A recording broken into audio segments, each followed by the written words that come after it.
স্বাস্থ্য আর নিউট্রিশন পাবে, শরীরও স্ট্রং হবে, অল্প খেলেই পেট ভরে ডাইজেশন ঠিক রাখে। MDH সোয়াটিন, আসল প্রোটিন। MDH।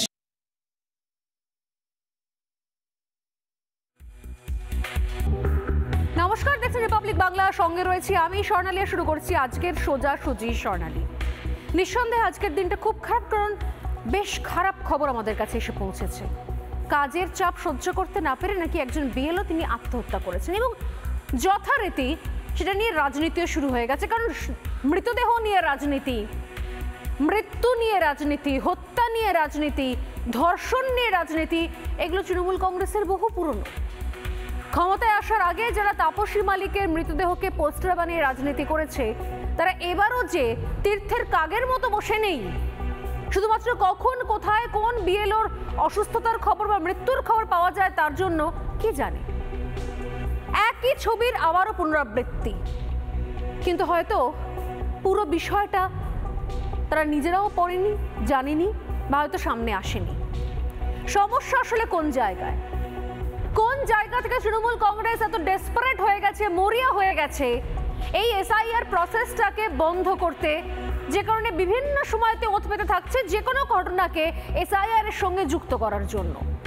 আর কোন জায়গা থেকে তৃণমূল কংগ্রেসের এই ডেসপারেশন, যাতে যারা কাজ করছেন একদম গ্রাউন্ডে থেকে, যারা কাজ করছেন, যে সমস্ত বিএলওরা কাজ করছেন, তাদেরকে ন্যূনতম সহায়তা না করে তাদেরকে অসম্ভব কাজের প্রেশারের মধ্যে ধাক্কা দিয়ে ফেলে দেওয়া, যাতে পুরো দোষটা চাপিয়ে দেওয়া যায় নির্বাচন কমিশনের ঘাড়ে। নির্বাচন কমিশন তো নিজে রিক্রুট করেনি, নির্বাচন কমিশন তো নিজের এমপ্লয়কে দিয়ে করাচ্ছে না। বিএলও তো নির্বাচন কমিশনের এমপ্লয় নয়, রাজ্য সরকারের এমপ্লয়, এবং সেখানে ডাটা অপারেটর থেকে শুরু করে প্রত্যেকটা দপ্তরের লোকজনকে দেওয়ার কথা নির্বাচন কমিশনকে রাজ্য সরকারের। অথচ রাজ্য সরকার কি সুন্দর পরিস্থিতি এমন তৈরি করছে যাতে সেই পরিস্থিতির মধ্যে থেকে চাপ তৈরি হয়, অথচ দায়টা নির্বাচন কমিশনের ঘাড়ে চাপানো যায়।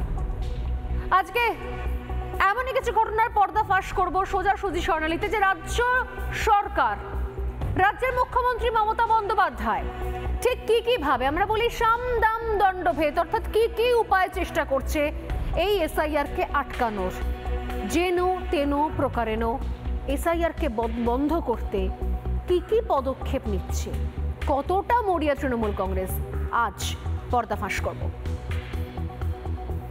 ঘণ্টাখানেকের হট্টমেলা নয়, আমার আপনার রায় নিয়ে খাপ পঞ্চায়েত নয়। সন্ধ্যে 7টা মানেই কড়া সত্যি কথা, যা হজম করতে সময় লাগে। যুদ্ধ হোক বা দুর্নীতি, অপরাধ বা চিটিংবাজি, ঘুরিয়ে নাক দেখাই না আমি, যখন তখন রং বদলাই। আমি স্বর্ণালী, প্রশ্ন করি সোজাসুজি।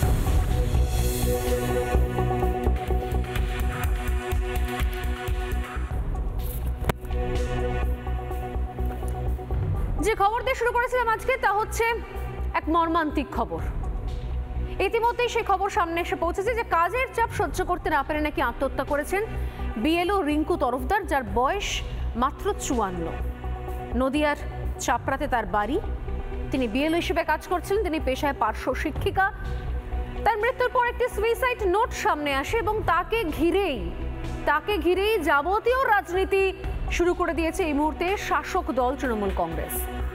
চাপড়া 2 নম্বরের পঞ্চায়েতে 201 নম্বর বুথের বিএলও ছিলেন তিনি। বাড়ি কৃষ্ণনগরের ষষ্ঠীতলায়। এবং কিভাবে, কোন পরিস্থিতিতে তার মৃত্যু হয়েছে তার সঠিক তদন্ত না করে, আসল কারণ জানতে না চেয়ে, এর আগে আপনার মনে আছে যে কোনো একজনকে, তার মৃত্যু, তার আত্মহত্যাকে এসআইআর এর চাপে আত্মহত্যা বলে চালানোর জন্য তৃণমূল কংগ্রেস এমন এক তথ্য বার করেছিল সামনে, যে ডান হাতের 4টে আঙুল না থাকা সত্ত্বেও নাকি কেউ সুইসাইড নোট লিখে গিয়েছিলেন। তারই বিপুল তোলপাড় হয়েছিল। তাই এবার অন্য রকমের স্ট্র্যাটেজি, যাতে বিএলওদের ওপরে অমানসিক চাপ সৃষ্টি করা যায়, যাতে বিএলওরা কাজ করতে না পারেন, যাতে বিএলওদের কোনো রকমভাবে কোনো দিক থেকে সহায়তা না করা হয়। এবং আজকে নদিয়ার এই ঘটনা আরো একবার প্রমাণ করে দিল যে কি কি অবস্থার মধ্যে বিএলওরা কাজ করছেন। আমি এই জিনিসগুলো একটা একটা করে দেখাবো।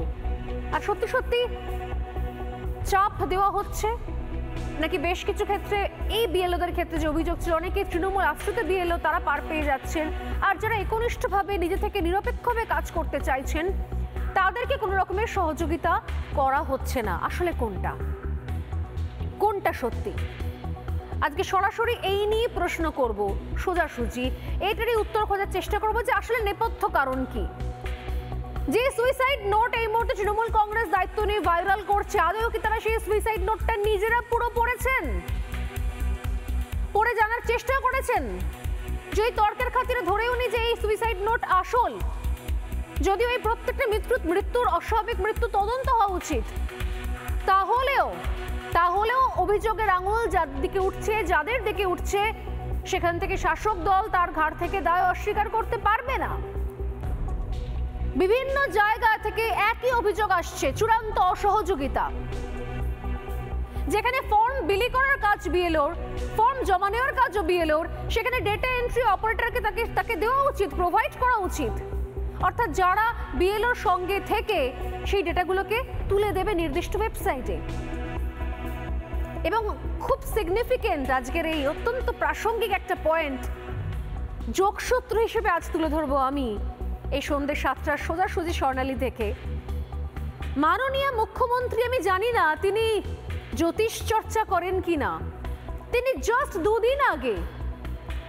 দুদিন আগে তিনি বলেছিলেন যে 4 ডিসেম্বর সমস্ত তথ্য আপলোড করা হবে কিনা তার ডাউট আছে, তার সংশয় আছে, তাই এসআইআর প্রসেস বন্ধ হোক। এই তথ্য আপলোড করার ক্ষেত্রে বিএলওরা ঠিক কনফিডেন্ট হবে কিনা তার সংশয় আছে, সন্দেহ আছে, তাই এসআইআর বন্ধ হোক। তারপরে মাননীয় মমতা বন্দ্যোপাধ্যায় জানতেন যে তথ্য আপলোড করার ক্ষেত্রে বিএলওরা সমস্যার মধ্যে পড়বেন। এক, যারা কম্পিউটার বা তথ্য আপলোড করার যে প্রসেস তাতে যারা অনভিজ্ঞ, সমস্ত শিক্ষকরা কম্পিউটারে অভিজ্ঞ নয়, সমস্ত শিক্ষকরা অ্যাপের ক্ষেত্রে অভিজ্ঞ নয়, তাদেরকে সিলেক্ট করা হয়েছে। আর 2, এই কাজের জন্য সঙ্গে যাদেরকে দেওয়ার কথা অর্থাৎ ডেটা এন্ট্রি অপারেটর, যেটা রাজ্য সরকারের কাজ, সেইটাকে দেওয়া হয়নি, সেটাকে আগে থেকেই কন্ট্রোল করে রাখা হয়েছে, কারণ হিসেব ছিল এটা হচ্ছে অঙ্ক, 2 2 4, 4 2 6। ফর্ম তো বিলি হচ্ছে, ফর্ম তো জমাও পড়ছে, কিন্তু এরপর আমি আজকে আরো একবার মুখ্যমন্ত্রীর সেই চিঠির শেষ পাতা, যে 3টে বড় বড় পাতা ছিল, সেই শেষ পাতাটা একবার পড়ে শোনাবো আপনাদের। দেখুন, আগে থেকেই কিরকমভাবে মাননীয় জেনে গিয়েছিলেন যে তথ্য আপলোড করা নিয়ে নাকি মানসিক চাপে পড়তে চলবে বিএলওরা। নিছক কাকতালীয়, জাস্ট কোইন্সিডেন্স, নাকি আসলে পুরোটাই সুপরিকল্পিত? কোনটা? আজ ডেটা এন্ট্রি করতে না পেরে যেভাবে মানসিক চাপের মধ্যে পড়ছেন বিএলওরা, সেটা কি আগে থেকে রাজ্য সরকার জানতো, আগে থেকে হিসেব করে নিয়েছিল?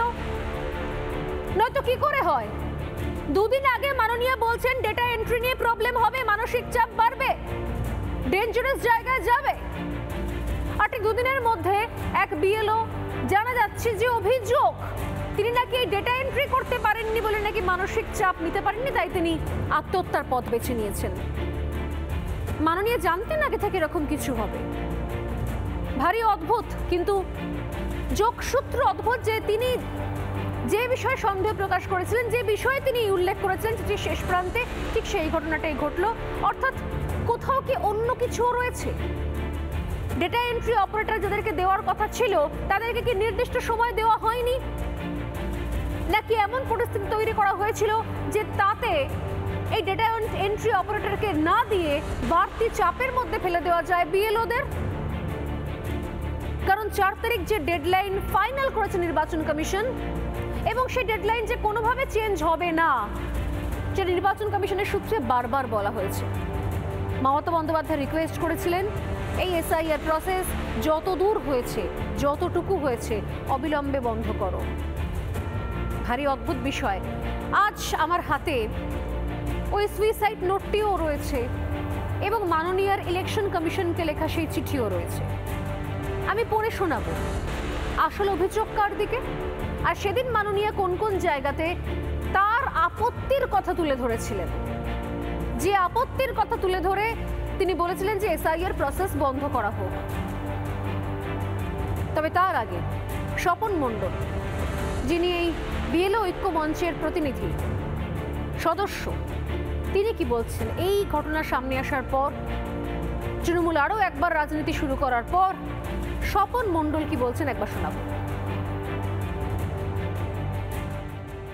30 তারিখে যে ডেডলাইন, এটা আমরা বারবার করে বলছি, এটা কিছু ইআরও, পরিষ্কার করে আমরা বলতে চাই, কিছু ইআরও এটাকে ইচ্ছাকৃতভাবে বিএলওদের উপর চাপ তৈরি করার চেষ্টা করছে। আমরা স্পষ্টভাবে জিজ্ঞেস করলাম যে 25 তারিখে যে ডেডলাইন দিয়েছেন আপনারা, সেটা কি ইসিআইয়ের কোনো ডাইরেকশন আছে? ওনারা বললেন না, ইসিআইয়ের কোনো ডাইরেকশন নেই। তাহলে ওনারা কাজটা তাড়াতাড়ি করে নেওয়ার জন্য, যাতে চাপ রেখে কাজটা করানো যায়, সেটার জন্য করছে। তার ফলটা কিন্তু আবার কিছু কিছু ক্ষেত্রে উল্টো হচ্ছে। সব ইয়ারও খারাপ আমি বলছি না, কিন্তু কিছু কিছু ইয়ারও আছেন। আপনি দেখবেন যে এই যে ডিজিটাইজ হচ্ছে, কয়েকটা ব্লকের নাম দিয়েছে, দেখবেন আপনি, কালকেই আমি লিস্ট কয়েকজনকে পাঠিয়েছি, সেখানে দেখা যাচ্ছে যে 50% ডিজিটাইজ হয়ে গেছে। এটা কি সত্যি সত্যি হচ্ছে? সন্দেহজনক। তারা নিজেরা বাইরের লোককে দিয়ে, মানে বিএলওদের কাছ থেকে ওটিপি শেয়ার করিয়ে নিয়ে জোর করে বাধ্য করাচ্ছে, দিয়ে বাইরের লোককে বসিয়ে কাজ। এটা তো সম্পূর্ণ বেআইনি কাজ। নিশ্চয়ই রাজনৈতিক চাপ। এবং আমি বলছি বারবার করে যে এই করলে কিন্তু ভুয়ো ভোটার ধরা যাবে না, এবং তার দায় পুরো বিএলওদের উপর চলে আসবে। যে ওই বিএলও অ্যাপ যেখানে আছে, একটা রিমার্কস লেখার জায়গা থাকবে, যেখানে তিনি লিখে দেবেন যে এটা সাসপেক্টেড, বা এটা নিয়ে I am not satisfied with this documents, এটা লিখে দেওয়ার জন্য জায়গা থাকে। তাহলে বিএলওরা নিজেরা বাঁচতে পারবেন। মারাত্মক অভিযোগ করছেন তিনি, মারাত্মক অভিযোগ করছেন যে পুরোটাই ইআরওরা নিয়ন্ত্রণ করছে, এবং যে বিএলও যার এই আত্মহত্যার খবর সামনে আসছে এবং অভিযোগ নাকি কাজের চাপে পড়ে তার যে সুইসাইড নোটটা পর্যন্ত সামনে আনা হয়েছে, সেখানেও পর্যন্ত মেনশন করা আছে তিনি রিপিটেডলি তার সমস্যার কথা তার ভিডিওকে জানিয়েছিলেন। ভিডিওকে কারা নিয়ন্ত্রণ করে মাননীয়া? আরও একবার সেই মৃতদেহের রাজনীতি, আরও একবার মৃতদেহের রাজনীতি, আরও একবার মৃতদেহ নিয়ে রাজনীতি, আরও একবার মৃত্যুর রাজনীতি, আরও একবার খুন ধর্ষণের রাজনীতি। মানুষ ভোলেনি, তাপসী মালিককে মানুষ আজ পর্যন্ত ভোলেনি। যে কোনো বলি না যে যেখানে দেখিবে ছাই উড়াইয়া দেখো তাই, পাইলেও পাইতে পারো অমূল্য রতন। এ কোন রাজনীতি যেখান থেকে ছাই দেখলেই, মৃত্যু দেখলেই ঝাঁপিয়ে পড়ে যারা? পাইলেও পাইতে পারো অমূল্য রতন, যদি একটা কিছু এসকেপ রুট পাওয়া যায়। নির্বাচন কমিশন এনাদেরকে সিলেক্ট করেনি, নির্বাচন কমিশন বলেনি যে তাদেরকে ডেটা এন্ট্রি অপারেটর দিও না। রাজ্য সরকার জানেন যে কোন কোন বিএলওকে নির্বাচন করা হচ্ছে, রাজ্য সরকার জানে তাদেরকে কি কি সহায়তা দেওয়া হচ্ছে। কি অদ্ভুত বিষয়, দুদিন আগে তিনি চিঠিতে লিখলেন যে 4 তারিখের মধ্যে মনে হচ্ছে আমার তথ্য আপলোড করা সম্ভব হবে না, মনে হচ্ছে আমার সেই জন্য মানসিক চাপে পড়বেন বিএলওরা, মনে হচ্ছে আমার যে বিএলওদের কাজের চাপ বাড়বে, বিষয়টা মনে হচ্ছে আমার ডেঞ্জারাস দিকে যাবে, এবং সেই জন্য এসআইআর বন্ধ করা হোক। অথচ এই চাপ না বাড়ার জন্য যে পদক্ষেপগুলো নেওয়া উচিত ছিল সেগুলো তিনি নিলেন না। দেওয়া উচিত ছিল ডেটা এন্ট্রি অপারেটর, সেটা তিনি দিলেন না। নাকি আগেই ঠিক করা হয়েছিল যে ডেটা এন্ট্রি অপারেটরদের দেব না, মানসিক চাপ বাড়বে, আর সেই মানসিক চাপ যখন বাড়তে বাড়তে একটা পয়েন্টে পৌঁছবে তখন চিঠি লিখে আমি জানাবো নির্বাচন কমিশনকে যে মানসিক চাপ বাড়তে পারে, 4 তারিখে ডেটা আপলোড নাও হতে পারে। অতএব প্লিজ মাননীয় নির্বাচন কমিশনার এই প্রসেস অবিলম্বে বন্ধ করে দিন, সময় নিন, পরে করবেন। মানে ব্র্যাকেটে কি নির্বাচনের পর, ইলেকশনটা হয়ে যাওয়ার পরে। আমি জানি যে আজকের এই যোগসূত্র যখন আমি তুলে ধরবো অনেকেই বলবেন যে এটা কাকতালীয়, অনেকেই বলবেন কোইন্সিডেন্স। আমার এটাই প্রশ্ন, নিছক কাকতালীয় কোইন্সিডেন্স? মাননীয় ঠিক যে পয়েন্টে চিঠি লিখলো নির্বাচন কমিশনকে, ঠিক তার দুদিনের মধ্যে ধরনের ঘটনার খবর সামনে এলো। নিছক কাকতালীয়, নিছক কোইন্সিডেন্স? প্রশ্ন রাখলাম আমি, আপাতভাবে দেখে যা মনে হচ্ছে প্রশ্ন রাখলাম। ঠিক যে বিষয়ে ভয় প্রকাশ করেছেন মাননীয়া, ঠিক দুদিনের মধ্যে যখন সেই খবর এলো, তাহলে কি কোথাও রাজ্য সরকারের ভূমিকাটাও ছিল যে যাতে এদের এই মানসিক চাপ বাড়ে বা কমে সেদিকে খেয়াল রাখা?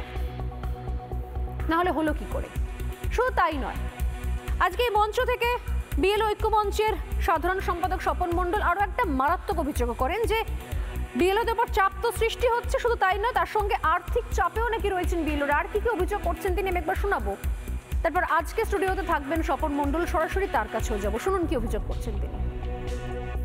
আজকে যিনি মারা গেছেন তার পরিচয়টা সবাই জানেন আপনারা, তিনি হচ্ছেন পার্শ্ব শিক্ষিকা, প্যারা টিচার। যে টিচার 10,000 টাকার বিনিময়ে চাকরি করেন, তাকে যদি এই কাজের চাপ দেওয়া হয় তার মানসিক অবসাদ আসবেই। রেগুলার শিক্ষক যারা কথায় কাজ করছেন বা সরকারি কর্মচারী, তারা কিন্তু কেউ আত্মহত্যা করেনি বা মারা যাননি। তাহলে এদের যে এই যে আর্থিক অবস্থাটা এত খারাপ জায়গায় চলে গেছে, তারা তো এমনিতেই মানসিক অবস্থা, আমাদের রাজ্যে 40,000 প্যারা টিচার আছে, তারা কিন্তু এমনিতেই মানসিক অবস্থাতে ভুগছে, তার উপর এই কাজের চাপ। এটা কিন্তু ভাবা উচিত। আর আমি একটা কথা বলে যাই আপনাদের সামনে, এই যে প্যারা টিচারদের মাইনে বাড়ানোর ফাইলটা, স্যালারি হাইক করার যে ফাইলটা, সেপ্টেম্বর মাসে শিক্ষা দপ্তর থেকে পাঠানো হয়েছিল মাননীয় মুখ্যমন্ত্রীর কাছে, ওনার কাছে ফাইলটা পড়ে আছে এখনো, উনি সই করে দিন। এই যে প্যারা টিচারগুলো কাজ করছে বিএলও হিসাবে, তাহলে তারা তো মানসিক স্বস্তি পাবেন, আনন্দে কাজ করতে পারবেন। ওনার কাছে ফাইলটা উনি 2 মাস 2.5 মাস আটকে রেখেছেন কেন?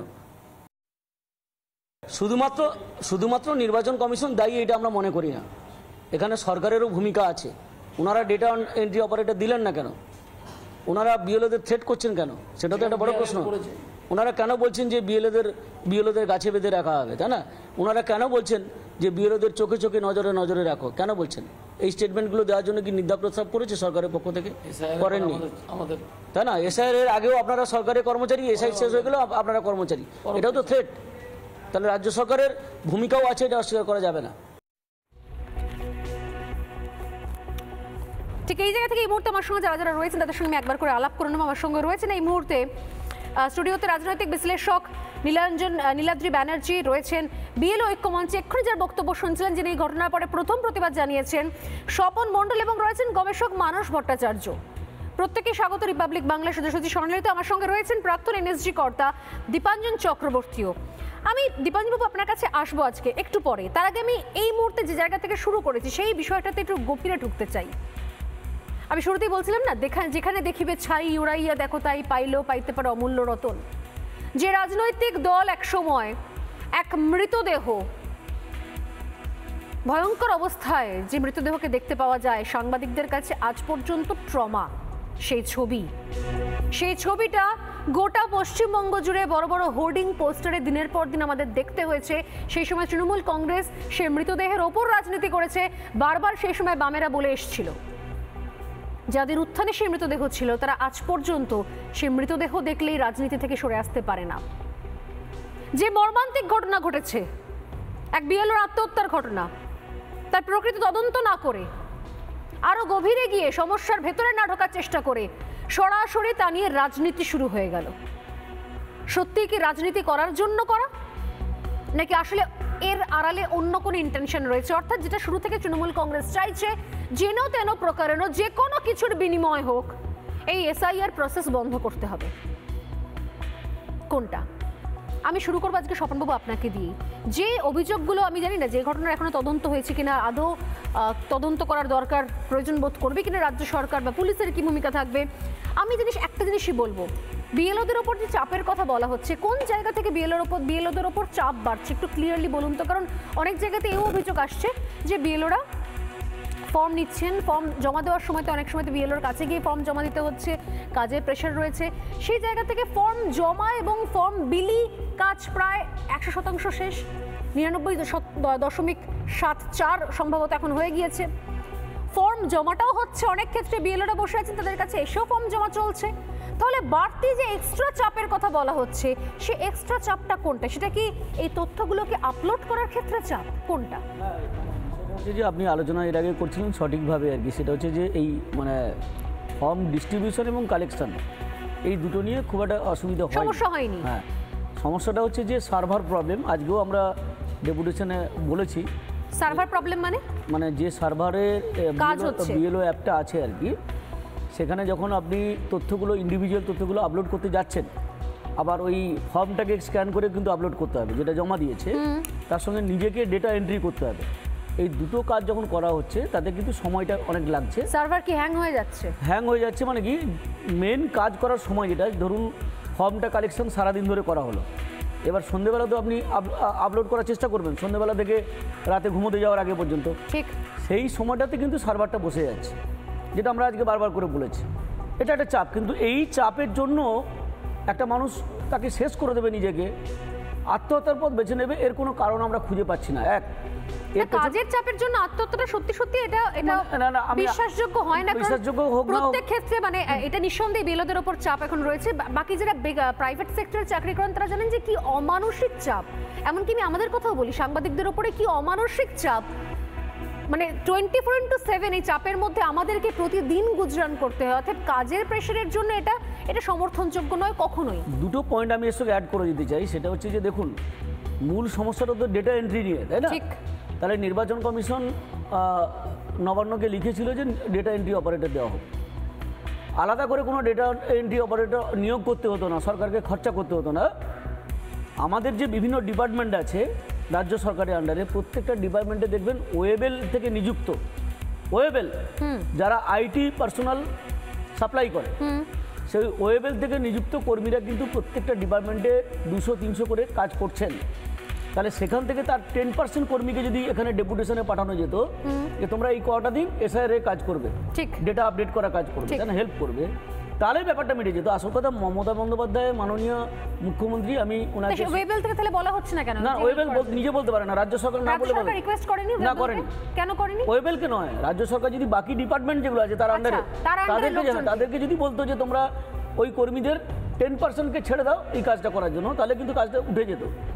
এটা মানে করে ডেটা এন্ট্রি অপারেটরের যে যাদের করার কথা, হ্যাঁ। সেটা তো রাজ্য সরকারের প্রোভাইড করার কথা। হ্যাঁ, রাজ্য সরকার করার কথা তো। এবার উনি কেন করেননি এবার দেখুন, এর পেছনে তো একটা ডিজাইন ছিল নিশ্চয়ই। সেই ডিজাইনটা আপনি আলোচনা করছিলেন কিছুটা, সেটা ওনার একটা ধারণা ছিল যে আমি যদি ডেটা এন্ট্রি অপারেটর না দিই তাহলে এটা বিএলওদের উপর চাপ পড়বে, ঠিক। তাহলে বিএলওদের মধ্যে একটা বিদ্রোহ ঘোষণা করার মানসিকতা আসবে, তাহলে আলটিমেটলি কিন্তু এসআইআর প্রসেসটা কিন্তু আটকে যাবে বা আমরা আটকে দিতে পারবো। কিন্তু সেটা যথেষ্ট ভালোভাবেই চলছে, তার হাফ পোর্শন কাজ প্রায় হয়ে গেছে। এবার ডেটা এন্ট্রিটা একটু স্লো চলছে। আমরা আজকে নির্বাচন কমিশনকে বলে এসেছি যে একদিন দুদিনের মধ্যে আপনারা সার্ভারটাকে অনেক বেশি ফাস্ট করুন, যাতে করে কোনো ধরনের অভিযোগ না করেন। আরেকটা কথা আমি বলি পরিষ্কার করে, এই যে 25 তারিখ বলে প্রচার হচ্ছে না, এটা মূলত করছে কারা? ইআরওরা করছেন বা এই ইআরওরা, তাই না? এরা হচ্ছে রাজ্য সরকারের সঙ্গে সরাসরি প্যাক্ট আছে এদের। কারণটা হচ্ছে আমি বলছি শুনুন, এই লোকগুলোই কিন্তু ভোট কাউন্টিংয়ের সময় ম্যানিপুলেট করে, এই লোকগুলোই কিন্তু ইভিএম ম্যানিপুলেট করে, এই লোকগুলোই কিন্তু পঞ্চায়েত নির্বাচনের সময় যে একজন জিতে যায় তাকে হারিয়ে দিয়ে হারা প্রার্থীকে জেতার ঘোষণা এই লোকগুলোই করে। এই লোকগুলোই কিন্তু বিএলওদের ভয় দেখাচ্ছেন। আপনি যদি 25 তারিখে রাত 12টার মধ্যে যদি আপলোড না করে দিতে পারেন তাহলে আমরা কিন্তু দেখে নেবো, তাহলে শাস্তি হবে। এই ধরনের কথাগুলো কি দেখে নেবে? মানে কি দেখে আমি নেবে? বলছি কি, ধরুন চাকরি সংক্রান্ত সমস্যা হতে কাজ চলে যাবে, চাকরি চলে এগুলো যাবে। সব হচ্ছে ভার্বালি, আমি বারবার করে বলছি, এগুলো সব হচ্ছে ভিডিও কনফারেন্সের মাধ্যমে বা ভার্চুয়াল মিটিং করে বলছে, লিখিত কিন্তু কোনো অর্ডার নেই, সব হচ্ছে মুখে মুখে। কি ভয়ঙ্কর মানে চলছে এটা। মানে এটা একটা ডিজাইন। আমি বারবার করে আজকে নির্বাচন কমিশনে বলছি যে আপনারা যাদেরকে অফিসার হিসেবে নিয়োগ করেছেন তাদের মধ্যে কোনো সাবোতাজ হচ্ছে না তো? তারা সাবোতাজ করার চেষ্টা করছে না? মানে 25 তারিখ রাতের মধ্যে এগুলো আপলোড করার কোনো কোনো বাধ্যবাধকতা নেই, একেবারে বাধ্যবাধকতা নেই। এই ইআরওরা বোঝাচ্ছেন সমস্ত বিএলওদের আপনাদের কিন্তু 25 তারিখের মধ্যে আপলোড করতে হবে, না হলে কিন্তু আপনাদের চাকরি চলে যাবে, আমরা কিন্তু দেখে নেব, তাই তো? একটা টার্গেট রাখা হয়েছে যে যতটা পারেন আপনি করে দিন 25 তারিখের মধ্যে। কিন্তু আমি বলছি যে ইসিআইয়ের যে গাইডলাইন আছে সেখানে পরিষ্কারভাবে বলা আছে এই প্রসেসটা কমপ্লিট করতে হবে 4 তারিখের মধ্যে, 4 ডিসেম্বরের মধ্যে। এবং আমরা নির্বাচন কমিশনকে আজকে বলে এসেছি যে আপনারা সেন্ট্রালি একটা গাইডলাইন বের করুন যাতে কোনো অসুবিধা না হয়, বিএলওরা না চাপে পড়ে যান। আর ওই যে প্যারা টিচারের মৃত্যুর ব্যাপারে আপনি তো দেখলেন যে উনি প্যারা টিচার হিসেবে নিযুক্ত আছেন, মাইনে পান কত? 10,000 টাকার কাছাকাছি। ঠিক। তাহলে একজন টিচার 2025 সালে দাঁড়িয়ে ভারতবর্ষের কোথায় আছে আপনি দেখুন, যে 10,000 টাকায় তিনি শিক্ষক হিসাবে কাজ করছেন বা শিক্ষিকা হিসেবে কাজ করছেন। এই অমানবিক পরিস্থিতিটা তৈরি করে রেখেছে এই সরকার। আমি তো এর আগে বলেছি প্রেস মিটে যে মাননীয় মুখ্যমন্ত্রীর কাছে ফাইলটা আছে, উনি আটকে রেখেছেন মাইনে বাড়ানোর ফাইল, যেটা বিকাশ ভবনের আধিকারিকরা সুন্দরভাবে আলোচনা করে একটা যুক্তিগ্রাহ্য প্রস্তাব মুখ্যমন্ত্রীর কাছে পাঠিয়েছিলেন, উনি আটকে রেখেছেন ফাইলটা। তাহলে প্যারা টিচাররা শুধু উনি নন, আরও অনেক প্যারা টিচার বিএলও হিসাবে কাজ করছেন, তারাও মানসিক যন্ত্রণার মধ্যে। যারা মারা গেছেন দেখুন প্রত্যেকেই অঙ্গনওয়াড়ি কর্মী, নালে প্যারা টিচার, এই ধরনের যারা আছেন চুক্তিভিত্তিক কর্মী। এদেরকে সিলেক্ট কে করেছে? মানে কোন প্যারা টিচার, কোন অঙ্গনওয়াড়ি কর্মী? নিশ্চয়ই নির্বাচন কমিশন সিলেক্ট করেনি, রাজ্য সরকারই করেছে। রাজ্য সরকারই করেছে, রাজ্য সরকারই পাঠিয়েছে। মানে বিভিন্ন, ধরুন আমাদের শিক্ষকদের যারা পাঠিয়েছে, ডিআই অফিস থেকে নাম গেছে, ডিআই সেকেন্ডারি, ডিআই প্রাইমারি, তাদের কাছ থেকে নাম গেছে, তাই না? প্যারা টিচারদের নামটাও সেখান থেকে গেছে। তো স্বাভাবিকভাবে সরকারই তো পাঠিয়েছে। রাজ্য সরকারই তো পাঠিয়েছে, এটা অস্বীকার করার কোনো তো জায়গা নেই। তো নির্বাচন কমিশন শুধুমাত্র সরকারি কর্মচারী চেয়েছিল। হ্যাঁ, ওরা রেগুলার কর্মচারী চেয়েছিলেন, তার মধ্যেও তাহলে প্যারা টিচার ঢুকলো কি করে? না, ওইখানে একটা জিনিস লেখা আছে দেখলাম, ইলেকশন কমিশনের যে গাইডলাইন, সেখানে বলেছিলেন যে অঙ্গনওয়াড়ি কর্মী যারা আছেন তাদেরকে নেওয়া যাবে, এই কথাটা আমি পরে দেখলাম। হ্যাঁ, তো যাই হোক, আমি সে প্রশ্নটা আসছি না। আজকে যতজন মারা গেছে দেখবেন আপনি, প্রত্যেকেই কিন্তু অঙ্গনওয়াড়ি কর্মী, নাহলে হচ্ছে প্যারা টিচার। এই কন্ট্রাকচুয়াল এমপ্লয়ি, রেগুলার এমপ্লয়ি যারা আছে তারা এই পদ বেছে নেবে না। তাদের স্যালারি, ওই যে মুখ্যমন্ত্রী 2 লাখ টাকা ঘোষণা করেছেন না, 2 লাখ টাকা 2 মাসের মাইনে তাদের। তো তারা কেন আত্মহত্যা করতে যাবে সামান্য এই কাজের চাপের জন্য? তারা অন্য লোককে দিয়ে কাজ করিয়ে নেবে, কখনো এই সিদ্ধান্ত নিতে যাবে না। এই লোকগুলো যারা এই কন্ট্রাকচুয়াল এমপ্লয়িগুলো মানসিক যন্ত্রণায় বছরের পর বছর ভুগছে, অলরেডি তারা সাইকোটিক পেশেন্ট, অলরেডি তারা সাইকোলজিক্যালি সাফার করছে।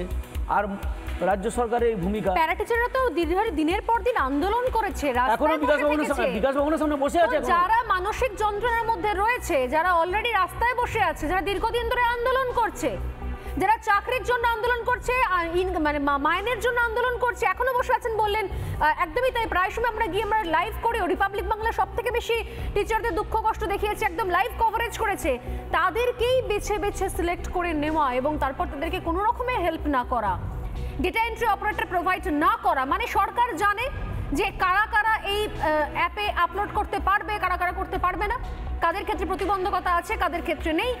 বেছে বেছে তাদেরকেই সেই কাজগুলো দেওয়া, যাদের মধ্যে প্রতিবন্ধকতা রয়েছে, যারা ঠিক অ্যাপে সফটওয়্যারে অভ্যস্ত নন, তাদেরকে এই কাজগুলোকে দেওয়ার মানে হচ্ছে ইচ্ছাকৃতভাবে এমন একটা মেস ক্রিয়েট করা, অর্থাৎ এমন একটা সমস্যা তৈরি করা, এমন একটা হচপচ ব্যবস্থা, খিচুড়ি ব্যবস্থা তৈরি করা, যাতে তারা আরও বেশি মানসিক চাপে পড়ে। এবং এরপর গোদের ওপর বিস্ফোরা হচ্ছে AERO, যারা ফোন করে মিথ্যে তারিখ বলে প্রত্যেক মুহূর্তে মানসিকভাবে তাদেরকে আরও অন্ধকারের দিকে ঠেলে দিচ্ছে।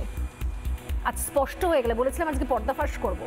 এই পর্দাফাশ করার আগে জানিয়ে রাখি, এই মুহূর্তে আমার সঙ্গে রয়েছেন ইউটিউবার, ডিজিটাল সাংবাদিক সন্ময় বন্দ্যোপাধ্যায়। তিনিও আমার সঙ্গে জয়েন করেছেন। সন্ময়দা, নিশ্চয়ই শুনেছেন আজকে কিভাবে মৃত্যু নিয়ে আরও একবার রাজনীতি করতে শুরু করেছে তৃণমূল কংগ্রেস। আমি কিছু বলছি না, আমি শুধুমাত্র জাস্ট 2 দিন আগে, পরশু দিন একটা চিঠি আমার হাতে রয়েছে, মমতা বন্দ্যোপাধ্যায় লেটার হেড। তিনি নির্বাচন কমিশনকে চিঠি লিখেছিলেন।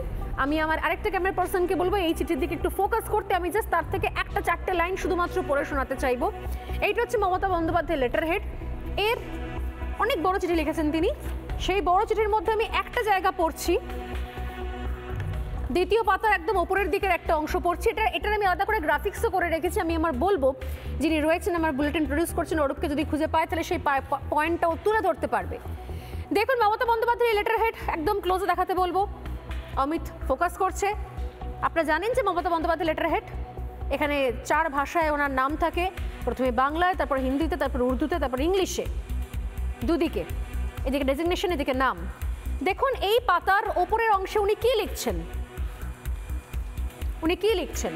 লিখছেন at this pace it is almost certain that by 4th December voter data across multiple constituencies cannot be uploaded maintaining required accuracy. Mamata Bandyopadhyay বুঝে গেছেন যে 4 তারিখের মধ্যে নাকি আপলোড করা যাবে না। আমি আবারও বলছি, হতে পারে কাকতালীয়, হতে পারে কোইন্সিডেন্স, কিন্তু আজকে আমরা ঠিক এই দুটো পয়েন্ট নিয়ে আলোচনা করছি। আমাদের করতে হচ্ছে কারণ মৃত্যু হয়ে গেছে, একটা আত্মহত্যার ঘটনা ঘটে গেছে।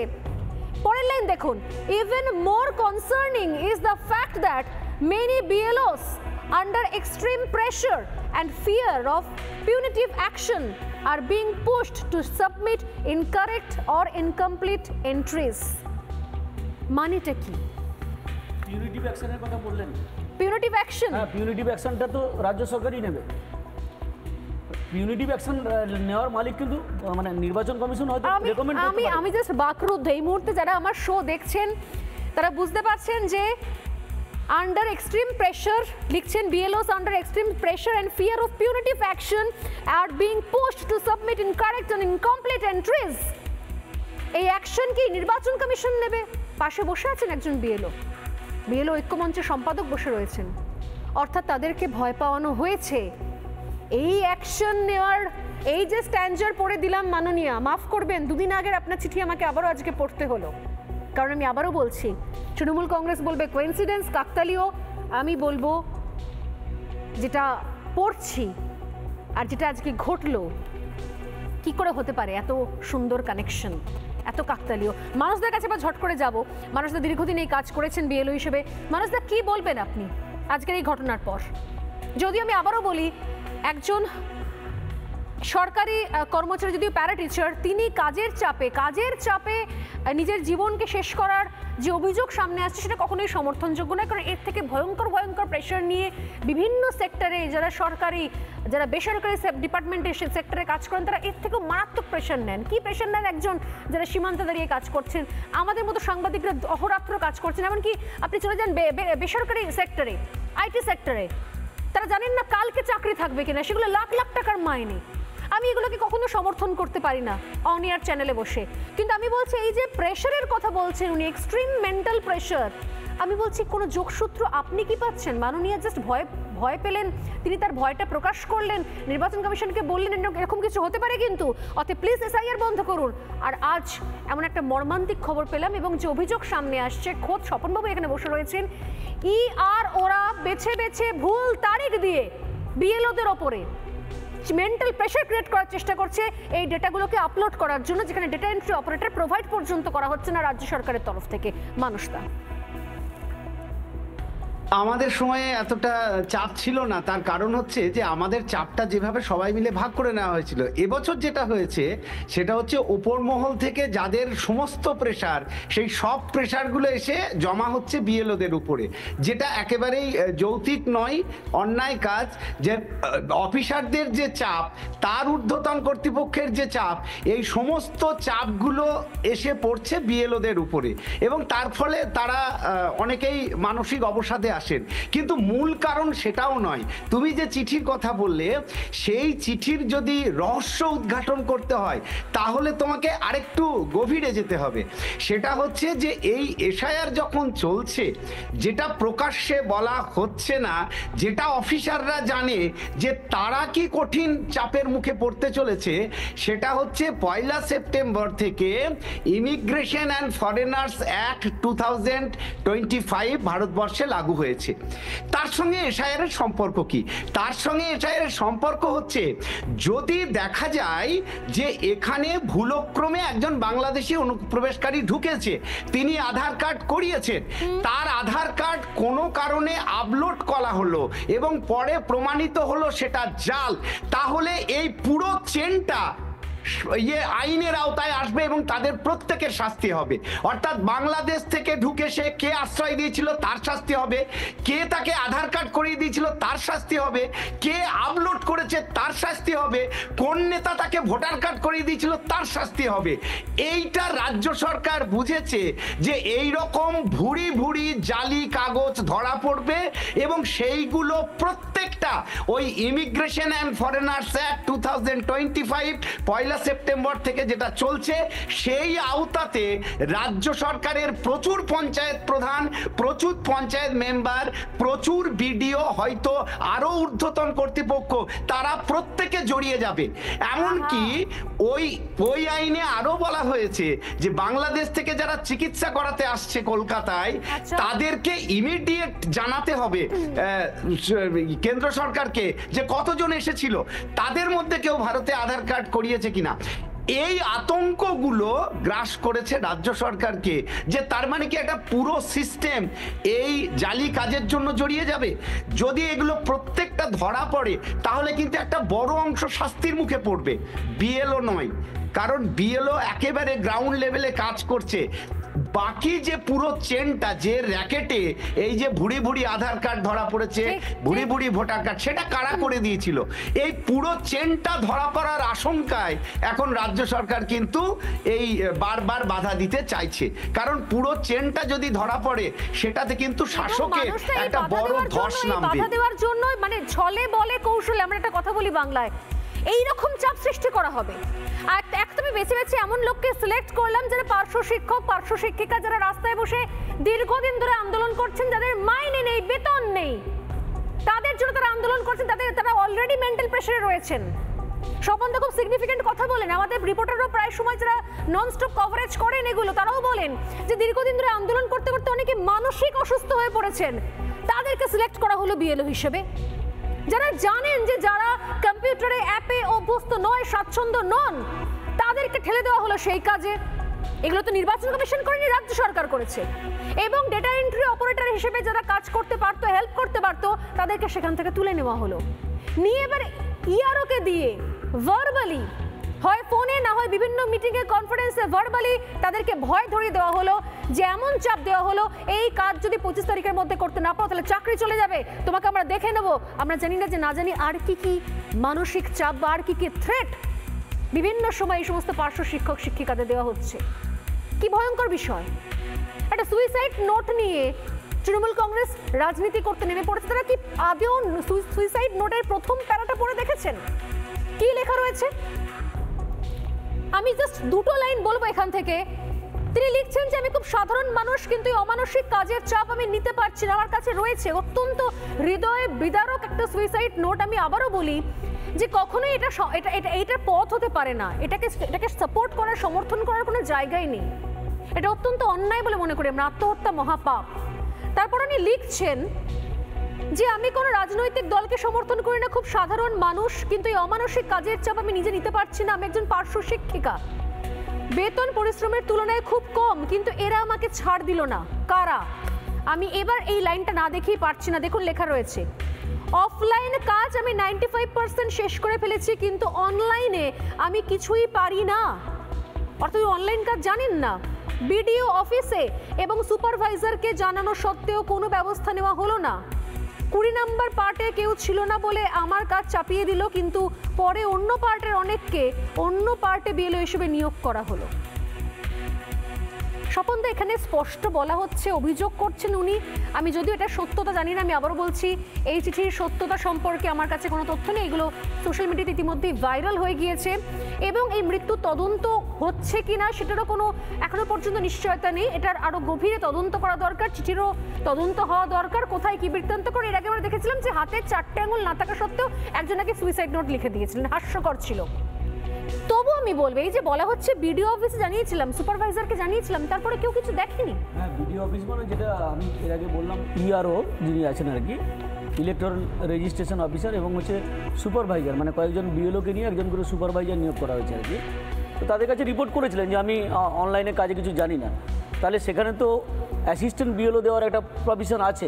ঠিক, নির্বাচন কমিশনের নির্দেশও ছিল যে একটা অ্যাসিস্ট্যান্ট বিএলওকে প্রোভাইড করতে হবে। অথচ প্রোভাইড করা হলো না, অন্য পার্টি প্রোভাইড করলো, ওনার সঙ্গে প্রোভাইড করলো না। এটা যদি করতো তাহলে আজকে এই যে দিদিমণি যিনি মারা গেছেন, তাহলে তার মৃত্যুটা রোখা যেত। আমি বলবো সন্ময়দা, দীপাঞ্জনদা রয়েছে, নীলাজবাবুও রয়েছেন, পুরো ঘটনাটা যেখানে যতখানি স্পষ্ট হচ্ছে, আমার মনে হচ্ছে এটাকে খুন বলা উচিত। আসলে ঠান্ডা মাথায় কাউকে মেন্টাল প্রেশারের দিকে ঠেলে দেওয়া।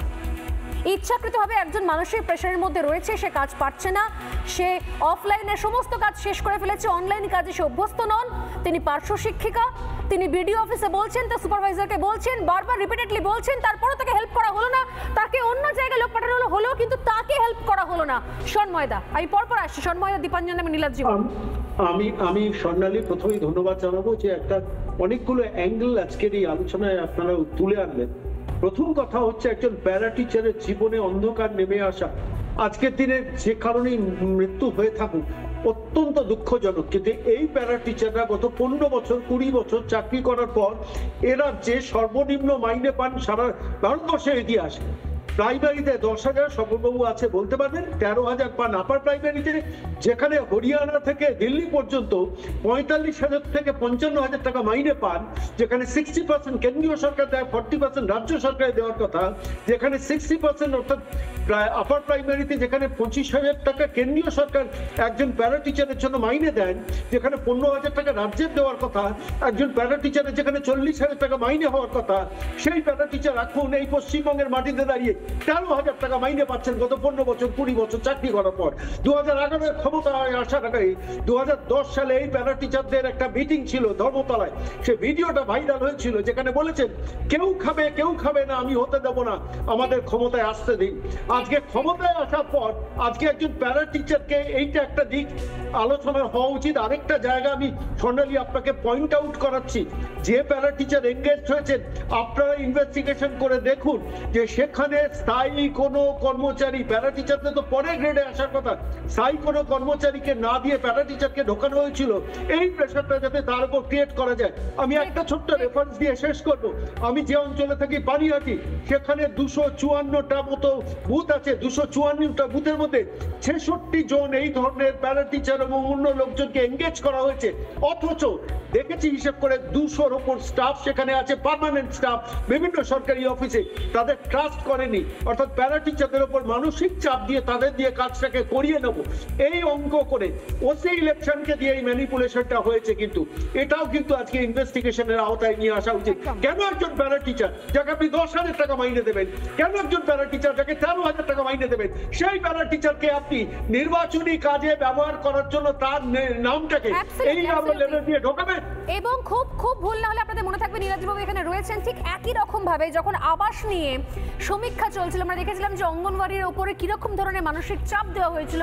সেই মানসিক চাপের জন্য স্থানীয় তৃণমূল নেতা, পঞ্চায়েত প্রধানের চাপের জন্য গলায় দড়ি দিয়ে ঝুলতে হয়েছিল।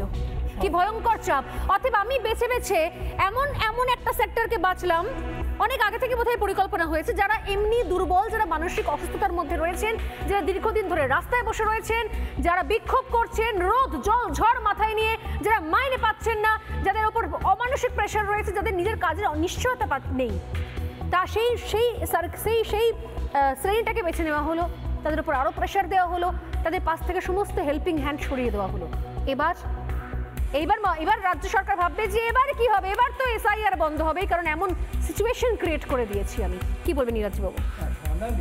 এই সমস্যাটা বুঝতে গেলে আমাদের শুধু বিএলওর পার্সপেক্টিভে বা ইলেকশন কমিশনের পার্সপেক্টিভে না দেখে তৃণমূল কংগ্রেসের পার্সপেক্টিভে ব্যাপারটা দেখা উচিত। বিহারে তো কিছুদিন আগে এসআইআর হয়েছে, ইলেকশন কমিশনই করিয়েছে। আপনি শুনেছেন কোনো বিএলও আত্মহত্যা করেছে ওখানে? তাহলে প্রশ্ন উঠছে, একই ইলেকশন কমিশন যদি বিহারে করতে পারে ঠিকভাবে, পশ্চিমবঙ্গে গিয়ে এত বিএলও কেন আত্মহত্যা করছে? আসলে তৃণমূল কংগ্রেস উপলব্ধি করেছে যদি এসআইআর ঠিকভাবে হয়, অর্থাৎ এসআইআর এর ফলে যদি অবৈধ ভোটারদের নাম বাদ যায়, এবং দু শ্রেণীর অবৈধ ভোটার আছে, একটা হচ্ছে মৃত ভোটার আর একটা অবৈধ বাংলাদেশে অনুপ্রবেশকারী ভোটার যারা পিলপিল করে পালিয়ে যাচ্ছে এসআইআর হওয়ার ফলে, তাহলে তৃণমূল কংগ্রেস সামনে বছর আর ক্ষমতায় ফিরে আসছে না। এবার তাদের এটা মৃত্যু নিয়ে রাজনীতি, এবার মৃত্যু নিয়ে রাজনীতি মানে প্রথমে বলা হলো এসআইআর করনে नहीं देंगे, পরে বলছে ঠিক আছে এসআইআর হোক কিন্তু ইলেকশনের পরে হোক, তারপর বলছে এসআইআর যতখানি হয়েছে বন্ধ করে দেওয়া হোক, অথচ নিজেরা ফর্ম ফিল আপ করে বসে আছে তৃণমূলের নেতা মন্ত্রীরা। করে হোক ওরা এসআইআর আটকাতে চাইছে, এবার আইনত ওরা আদালতে যাচ্ছে। এটা ষড়যন্ত্র নীলাদ্রিদ, এটা রীতিমতো ঠান্ডা মাথা, আমি তো বলবো ঠান্ডা মাথার একটা প্ল্যান, কোল্ড ব্লাডেড মার্ডার, এটা কোল্ড ব্লাডেড মার্ডার। কিন্তু ক্ষমতা আঁকড়ে থাকার জন্য তারা বুঝতে পারছে দল নিশ্চিহ্ন হয়ে যেতে চলেছে যদি সামনে বছর এসআইআর করে নির্বাচন হয়। এটা একটা দল ডুবে যাচ্ছে এসআইআর এর চোরাবালিতে, বাঁচার আত্মচিৎকার, এছাড়া আমি কিছু দেখছি না এটার মধ্যে। এবং স্বর্ণালী কোর্টে তারা সাফল্য পাচ্ছেন, এখন একটাই রাস্তা, বিএলআর তো তাদের এমপ্লয়ি, তাদের কর্মচারী, এবং তাদের ওপর যদি বিভিন্নভাবে প্রেশার ক্রিয়েট করা যায়, একটাই প্রেশার, তুমি বাবা অবৈধ ভোটারদের নাম বাদ দিও না, তুমি এমন কিছু পাঠিও না যাতে অবৈধ ভোটারদের নাম বাদ যায়। বিষয়টা হচ্ছে যে উনি যে চিঠিটা লিখেছেন কেন্দ্রীয় নির্বাচন কমিশনকে, সেখানে লেখা আছে দেখবেন যে বিএলওরা এত বেশি চাপের মধ্যে পড়ে যাচ্ছে, এই কারণে আপনি এসআইআরটা স্থগিত রাখুন, তাই না?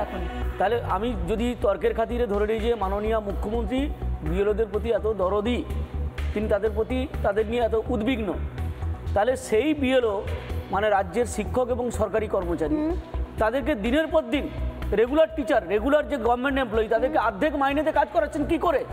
40% ডিএ বাকি রেখেছে। শুধু তাই নয়, আমি বলছি দীপাঞ্জন বাবুর কাছে আসবো, শুধু তাই নয়, আজকে যে ধরনের অ্যাকশনের কথা বলছেন, মানসিক চাপের কথা বলছেন, আমি একটু মনে করি যে মাফ করবেন মাননীয় মমতা বন্দ্যোপাধ্যায়, এই যাবতীয় চাপ, যাবতীয় হুমকি, যাবতীয় থ্রেট, এটা আপনি নিজে শুরু করেছেন। বিএলওদের ওপর মানসিক চাপ দেওয়ার কাজটার উদ্বোধন বৌনি আপনার হাত থেকে মাননীয়া, ভুলে গেছেন হয়তো। দুটো বক্তব্য শোনাবো, মাননীয়া এবং তার পরিবারের আরেকজন অভিষেক বন্দ্যোপাধ্যায়, দুজনের বক্তব্য শুনে আসছে দীপাঞ্জন বাবুর কাছে, শুনুন। এই যে পশ্চিমবাংলা থেকে প্রায় 1000 লোককে নিয়ে গেছে ট্রেনিং করবার জন্য দিল্লিতে, আমি জানতামই না। এটা ডিএমদের উচিত ছিল অ্যাটলিস্ট আমাদের ইনফর্ম করা, আমাকে না করুক সিএসকে ইনফর্ম করা। আপনারা বিএলও যেসব লিস্ট করেছেন, বিএলওদের কাছে আমার অনুরোধ থাকবে ভোটার লিস্ট থেকে কারো নাম যেন বাদ না যায় সেটা দেখার। মনে রাখবেন ইলেকশন কমিশন তার নোটিফিকেশন যখন হবে ডেট অফ ইলেকশন, তখন থেকে এটা ইলেকশন কমিশনের আন্ডারে যায়। তার আগে স্টেট গভর্নমেন্ট, আবার ইলেকশনের পরেও স্টেট গভর্নমেন্ট। সুতরাং এটা মনে রাখবেন, আপনারা চাকরি করেন স্টেট গভর্নমেন্টের। গণেশ কুমারের বাবার নাম আছে ভোটার লিস্টে, ডকুমেন্ট দেখাতে পারবে? অমিত শাহর বাবার জন্মের সার্টিফিকেট দেখাতে পারবে? প্রধানমন্ত্রী থেকে শুরু করে ক্যাবিনেটে যারা মন্ত্রী রয়েছে, স্বাস্থ্যমন্ত্রী, প্রতিরক্ষা মন্ত্রী, শিক্ষামন্ত্রী, যারা ইলেকশন কমিশনে কাজ করেন, দেখাতে পারবেন? স্থানীয় যারা বিজেপির নেতারা যদি এখানে ঢোকেন, ঘিরে ধরবেন এদেরকে, বলবে বাবা ঠাকুরদার সার্টিফিকেট নিয়ে আয়, তারপর প্রচার করতে আসবেন। দীপাঞ্জন দা, কি বলবেন? আজকে অত্যন্ত মর্মান্তিক খবর নিয়ে শুরু করেছিলাম, কিন্তু আপনার কি মনে হয় এটা কি শুধুমাত্র একটা ঘটনা, আত্মহত্যা, হেরে যাওয়ার ঘটনা, মানসিক চাপে? তোমার মনে আছে, তোমার মনে থাকবে স্বর্ণালী, 3 ইডিয়টস সিনেমাতে একটা বিখ্যাত ডায়লগ ছিল আমির খানের, যখন একজন সহপাঠী আত্মহত্যা করেন, এটা আত্মহত্যা নয়, এটাকে খুন করা হচ্ছে, এবং বাকি বাইরের লোক জানতে আত্মহত্যা, আসলে খুন। এবং আমি আবার বলছি, এই খুন এর জন্য সম্পূর্ণ দায়ী পশ্চিমবঙ্গের প্রশাসন এবং সংবিধানের শপথ নেওয়া ওই প্রশাসনিক প্রধান, যিনি তার সারা রাজনৈতিক জীবন শবদেহ এবং অন্যায়, অত্যাচার, অবিচারকে বিক্রি করে উনি চালিয়েছেন। মানুষ ভুলে গেছে 92 সালের সেই মুখ বধির একটি কন্যা বা একটি তরুণীর ধর্ষণ নিয়ে উনি সেই রাইটার্স বিল্ডিং এ নাটক করেছেন। 98 সালে চম্পলা সর্দার, এগুলো সবগুলো কোর্টে কিন্তু কুয়াশ হয়েছে। তাপসী মালিক একটার পর একটা করেছেন, উনি সারা জীবন এই জিনিসটা করে এসেছেন। আসলে উনি আছেন চাপের মুখে। উনি পড়াশোনা যে করেন বা করেছেন এই বদনাম ওনাকে কেউ দিতে পারবে না, কিন্তু ওই মাইকেল মধুসূদন দত্তের মেঘনাদ বধ কাব্যর একটা লাইন ওনার মনের মধ্যে রেখে দিয়েছেন, মারি ওরি পারি যে কৌশলে। এবার এই ওরি বা শত্রু এক সময় ছিল বিজেপি, তারপর হয়ে গেল এখন ভারত রাষ্ট্র, সংবিধান, সাংবিধানিক সংস্থা এবং বাংলার মানুষ। আজকে মহারাষ্ট্রে একজন প্রাইভেট সিকিউরিটি গার্ড মায়না পায় 24 থেকে 28,000 টাকা, 8 ঘন্টা 26 দিন। আর বাংলায় একজন প্যারা টিচার পায় 10,000।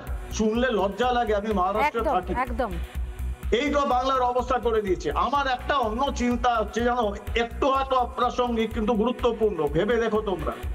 এই যে হাকিমপুরে বলে 1720 না 1750 লোক ধরা পড়েছে বা যাচ্ছে, অঙ্কের হিসাবে 80 লক্ষ থেকে 1 কোটি বাংলাদেশি রোহিঙ্গা পশ্চিমবঙ্গে রয়েছে, যারা পালাচ্ছে। তাদের পুলিশ কেন ধরছে না? যে ইল্লিগালি রয়েছে, এসআইআর এর জন্য তারা পালিয়ে গেছে, পুলিশ এতদিন কি করেছে? কাদের যোগসাজশে এরা পশ্চিমবঙ্গের মাটিতে বসে রয়েছে?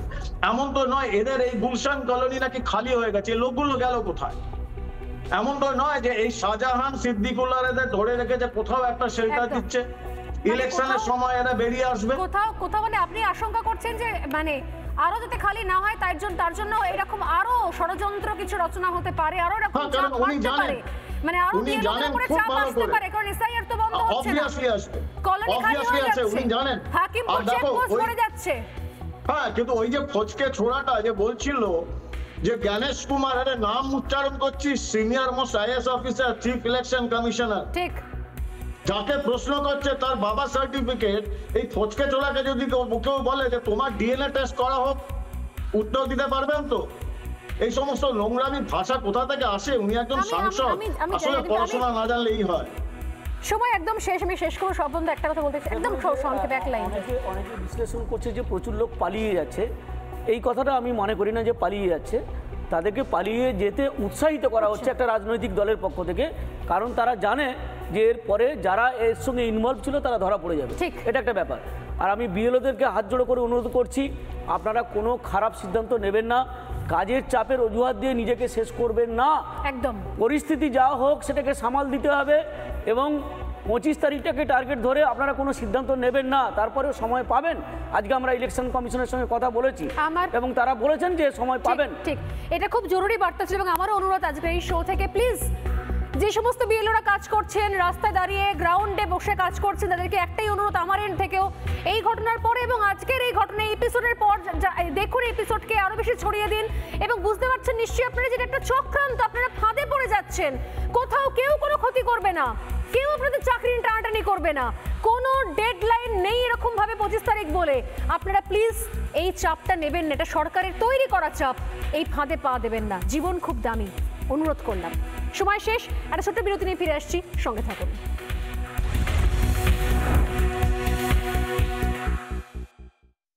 MDH দম আলু, ডাল তড়কা এবং মাশরুম মশলা। MDH দিয়ে রাঁধলে খাবার হবে মজাদার। MDH আপনাকে সর্বদা নতুন স্বাদ দিতে প্রতিবদ্ধ।